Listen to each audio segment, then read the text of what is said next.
Elon Musk promised to make Twitter better. Instead, you might say he just kind of replaced Donald Trump as the media's favorite tweeter. Musk threw markets and the media into a frenzy overnight. First, he tweeted, "Twitter deal temporarily on hold pending details supporting calculation that spam fake accounts do indeed represent less than 5% of users." 3 hours later, he tweeted, "Still committed to acquisition." A few months ago, he was just like any other eccentric billionaire. Now cable news cannot literally wait to breathlessly report every thought. The teleprompter's got our breaking news. Elon Musk has been tweeting this morning. All right, so just before 6 o'clock, he announced that essentially it sounded like things were on hold. Elon Musk's $44 billion bid to buy Twitter has hit the brakes, at least for now.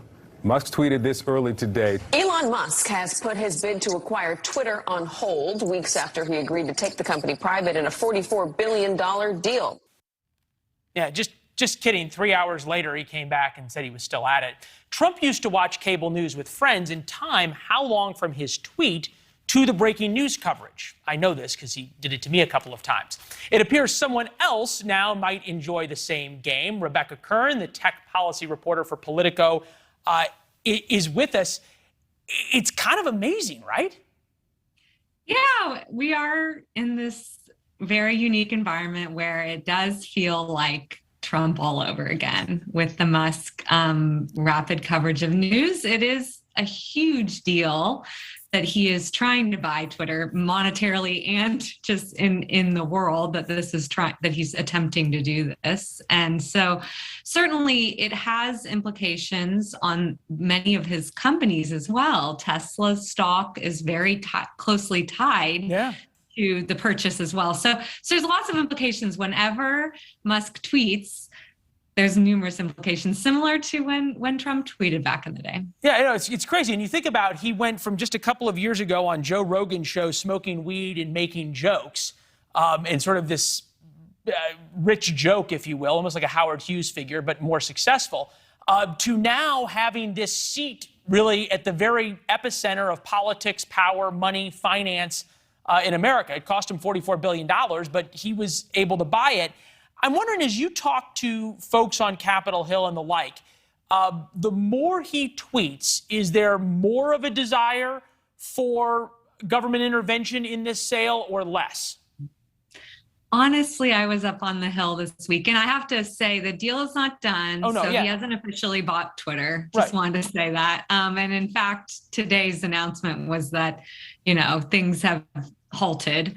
But yes, in theory, he's in the process of buying Twitter. Well, yeah, and in theory, President Trump would tweet a lot of things, too, that sometimes happened or sometimes didn't. He would say for a fact and then watch what happened and go on about his way. So, but I guess what I'm trying to get at is that if really what he wants to do is own Twitter, is tweeting his own worst enemy? I don't think it's necessarily helping him because his deal is under review at the SEC and as well as at the FTC for different reasons. FTC has to review it for any potential antitrust violations, but it's still not final, like I said. So, I mean, I think it makes shareholders nervous. You saw the stock of Twitter go down today, and then the stock of Tesla went up slightly. So everyone's, as you said, very closely watching. Lawmakers are being a little coy. They're not fully weighing in yet. They tell me, it's not a done deal. I did have one lawmaker earlier this week, Richard Blumenthal, who's a Democrat from Connecticut on a Commerce Committee, saying he does want to bring Musk in for a hearing and talk to him about the potential impacts of this deal if it goes through. But no one's formally called him forward because it's, like I said, not a done deal yet. Yeah, no, the social media heads, Jack Dorsey and Zuckerberg and others, went up at Capitol Hill a couple of times, so you could see that happening.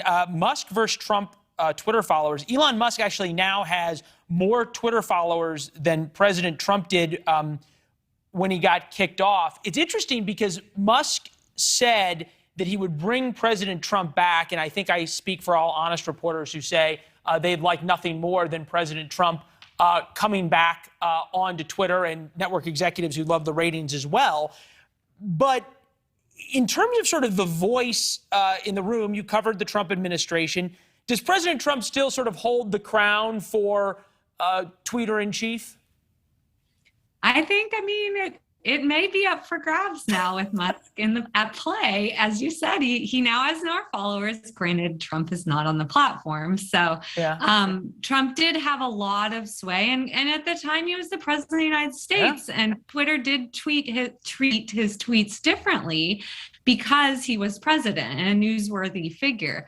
If he were to rejoin as a former president, it's going to put their policies to a test. They may not give him as many exemptions, or Musk might let him say whatever he wants. Musk has said he's going to kind of let a lot of free speech flow, right, which could benefit Trump, because we know he did tend to break a lot of policies on misinformation around the election. Yeah, and then all of a sudden you get Elon Musk and President Trump tweeting at each other. We wouldn't even have to report anymore. We can just follow the bouncing tweet. Hey, Rebecca, this was fun. It was good to see you.